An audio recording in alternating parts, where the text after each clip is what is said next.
So guys ఇక్కడ చాయ్ కూడా ఉంది. ఫస్ట్ టైం మన సిరిసిల్లలో చాయ్ పెట్టి ఇఫ్తార్ దావతు.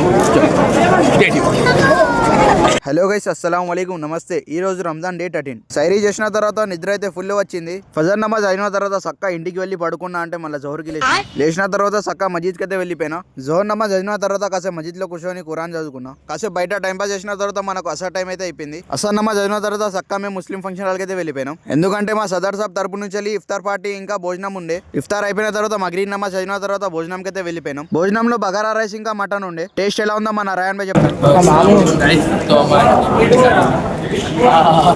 స్వీట్ లో డబుల్ కమిటా ఉండే. టేస్ట్ అయితే అదిరిపోయింది. మా సిరిసిల్లలో ఎలాంటి ఫంక్షన్ అయినా ఇలానే రష్ ఉంటుంది. తిన్న తర్వాత బయటికి వచ్చేటప్పుడు మన అర్సలన్ భాయ్ జిమ్ రాట్ అయితే కనబడ్డారు. భోజనం అయిపోయిన తర్వాత చాయ్ కూడా ఉండే. ఇక చాయ్ తాగేసి నేను బయటికి అయితే వచ్చేసిన. బయటికి వచ్చిన తర్వాత మన వ్లాగర్ అఫ్తాబ్ భాయ్ ఇంకా టాపర్ అమాన్ భాయ్ కూడా కలిసిరు. వాళ్ళతో కలిసిన తర్వాత సక్కా నేను ఇంటికి అయితే వెళ్ళిపోయినా. కాసేపు అయిన తర్వాత ఇషా నమాజ్ ఇంకా తరావీ నమాజ్ కి టైం అయింది. సక్కా మస్జిద్ కి వెళ్ళి నమాజ్ చదివేసి బయటికి అయితే వెళ్ళిపోయినా. బయటికి వెళ్ళి ఒక జీరా సోడా తీసుకున్నా. అట్లానే మన సిరిసిల్లలో కొత్త ఫార్మసీ ఓపెన్ అయింది, సిరిసిల్ల ఫార్మసీ అని. అందులో కొన్ని టాబ్లెట్ తీసుకొని ఇంటికి అయితే వెళ్ళిపోయినా. మీరు కూడా ఇక్కడ టాబ్లెట్ తీసుకుంటే కామెంట్ చేయండి. ఇలాంటి రంజాన్ వీడియోస్ కావాలంటే కీప్ వాచింగ్ షరీఫ్ వ్లాగ్స్.